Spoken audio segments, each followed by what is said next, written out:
जय श्री श्याम, हर हर महादेव, जय गौ माता भाई, जय बाबा शिवरामगिरी।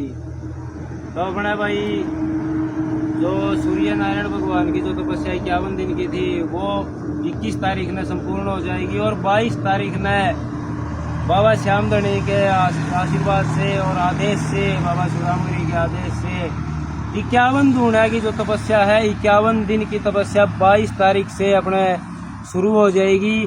जय गौ माता, हर हर महादेव, जय गौ माता। 22 तारीख अपने 22 तारीख से 51 दूना की जो तपस्या है और 51 दिन की तपस्या है वो शुरू हो जाएगी।